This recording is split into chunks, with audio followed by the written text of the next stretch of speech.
In the heart of a dense, mysterious forest surrounded by towering trees that had stood for centuries lay the village of Amurway.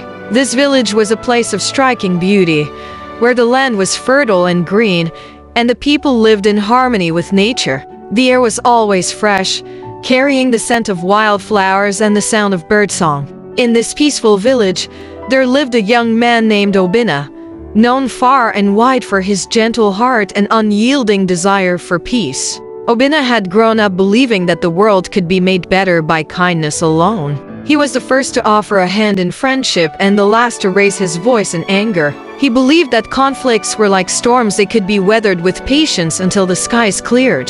The villagers admired him for his calm demeanor, and many sought his counsel in times of trouble, trusting in his wisdom. In the same village, there was a man named Ekioma. Unlike Obina, Ekioma was known not for his kindness but for his greed and cunning. He was a man of great wealth, having acquired it through deceit and exploitation. Ekioma was the kind of man who believed that power was to be taken, not earned, and he had no qualms about stepping on others to get what he wanted. He saw Obina's peaceful nature as a weakness, an opportunity to expand his influence without resistance. One day, under the guise of friendship, Ekioma approached Obina. With a voice as smooth as honey, he said, "Obina, my brother, I find myself in need of some of your land to expand my farms. I promise to return it to you after the harvest, and I will ensure you receive a share of the bounty." Obina, trusting as always and wishing to avoid conflict, readily agreed. "Of course, Ekioma," he said with a gentle smile. "Take what you need. I trust that you will keep your word." Ekioma smiled in return, but behind his eyes flickered a glint of malice. He took the land and planted his crops, but as the harvest season came and went, there was no mention of returning the land to Obina. Instead, Ekioma began spreading rumors throughout the village, claiming that Obina had willingly sold the land to him in exchange for a share of the profits. The villagers, many of whom feared Ekioma's power, believed his lies. As time passed, Ekioma grew bolder. Seeing that Obina made no move to challenge him, he began to take more and more of Obina's possessions. First, it was the livestock, cows and goats that Ekioma claimed had wandered onto his land. Then, it was the crops that Obina had grown with his own hands, which Ekioma harvested as if they were his own. Each time, Obina's friends and family urged him to fight back, to reclaim what was rightfully his, but Obina refused. "My friends," Obina would say, his voice soft but firm, "peace is more important than possessions. What good is a piece of land if it causes strife among us? Let Ekioma have what he desires. Perhaps in time, he will see the error of his ways." But the peace that Obina sought was not to be found. Ekioma, embarrassed by Obina's silence, began to extend his cruelty to the other villagers. He increased the taxes on their farms, demanded tribute in the form of their best produce, and treated them with disdain.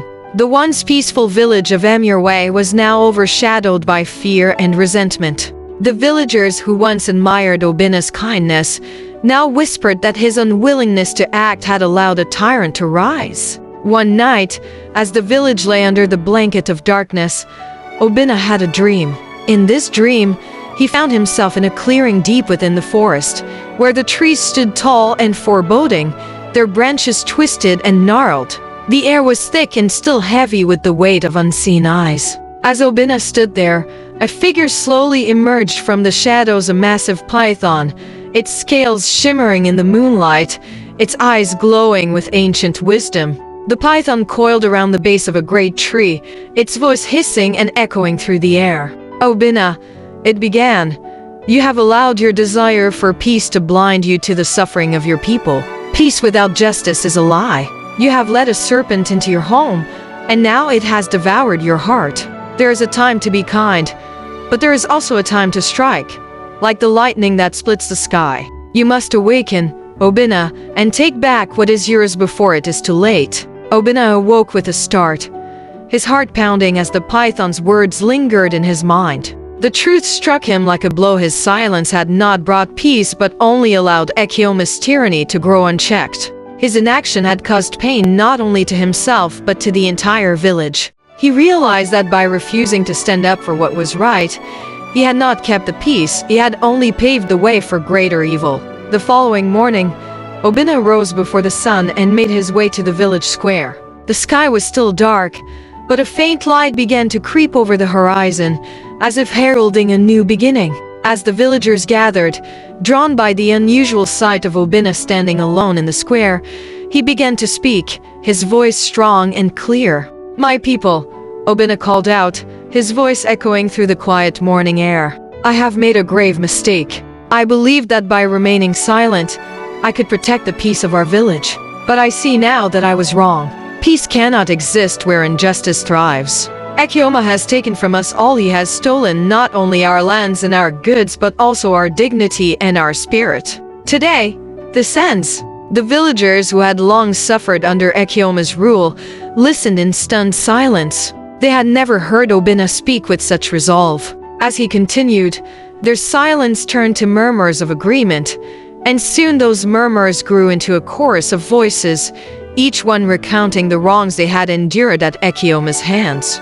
"Ekioma," Obinna called out, his voice ringing with authority. "You have deceived us for too long.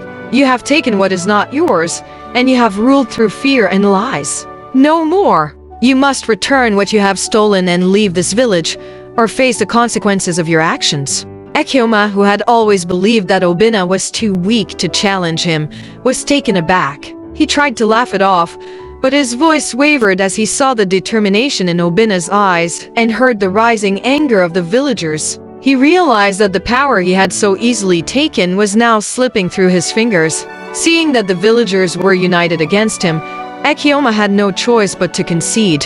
He returned the land, the livestock, and the crops he had stolen. With his power broken and his reputation in tatters, Ekioma left the village, his head hanging in shame. The villagers who had lived in fear for so long now rejoiced, their voices rising in triumph. The sun broke fully over the horizon, bathing the village in a warm, golden light, a symbol of the new day that had dawned. Thank you for joining us on this journey through the tale of Obinna and the powerful lesson it holds for us all. If this story resonated with you, don't forget to like, comment, and subscribe for more inspiring content. Share your thoughts below. How do you think we can apply the wisdom from this tale in our own lives? And remember, true peace is not just about avoiding conflict. It's about standing up for what's right. Until next time, stay strong, stay wise, and keep pushing for justice. See you in the next video.